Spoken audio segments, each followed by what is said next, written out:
Party के नए office के भूमि पूजन के बाद प्रधानमंत्री नरेंद्र मोदी संबोधित कर रहे हैं। ये सुनते हैं वो क्या कह रहे हैं। पार्टी के उम्मीदवार को अगर कोई ऑफिस खोलने के लिए देता था तो उसकी बेचारे का जीना मुश्किल कर दिया जाता था।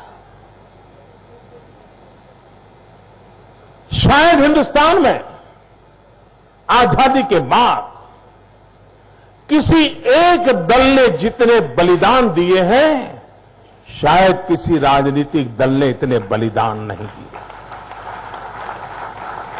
हमारे सैकड़ों कार्यकर्ताओं को इसलिए मौत के घाट उतार दिया गया क्योंकि वे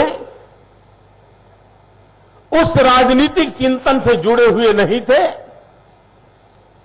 जो भारत में व्यापक रूप से प्रचारित था। ये बलिदान कम नहीं है और इसलिए हम सरकार में हो या संगठन में हो, हर कदम पर इन 50-60 साल की त्याग तपस्या बलिदान, लक्षावधि कार्यकर्ताओं का पुरुषार्थ, 4-4 पीढ़ी का समर्पण हमें कार्य करने की प्रेरणा देता है। जीवन में मूल्यों को बनाए रखने के लिए वो हमारा सबसे बड़ा प्रेरणा स्रोत होता है।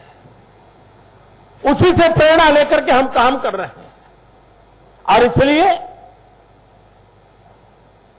ये कार्यालय का निर्माण सिर्फ इमारत नहीं है, उन लक्षावधि कार्यकर्ताओं के पसीने की उसमें महक है।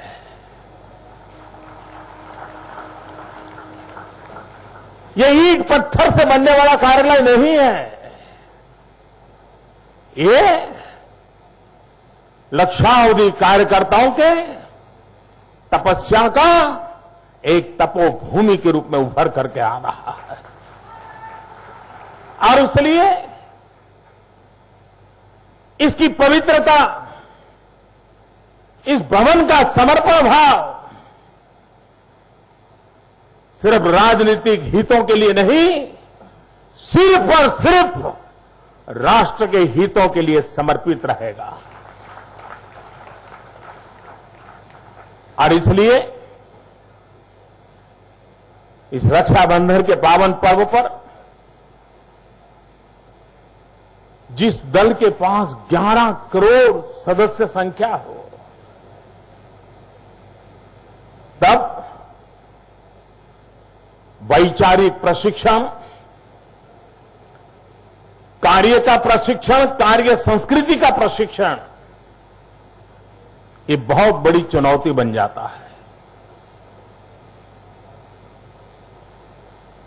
क्योंकि हम भीड़ नहीं, संगठन के लिए लोग काम करने वाले लोग हैं।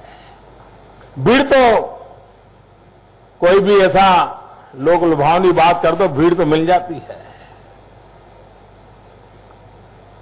लेकिन हर कठिनाइयों में टिकने की ताकत वैचारिक अधिष्ठान से मिलती है। कंधे से कंधा मिलाकर के काम करने की कार्य संस्कृति से मिलती है। एक वक्त था जब जन आंदोलन बहुत हुआ करते थे, तो पार्टी के कार्यकर्ताओं को महीनों तक जेलों में रहना पड़ता था।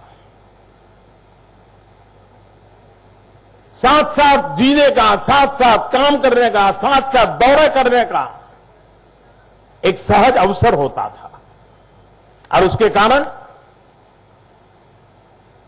हमारी कार्य संस्कृति का संक्रमण सहज होता था। एक पीढ़ी दूसरी पीढ़ी को अपनी कार्य संस्कृति को सुप्रत करके जाती थी। अगर कुशाभाव छोटा सा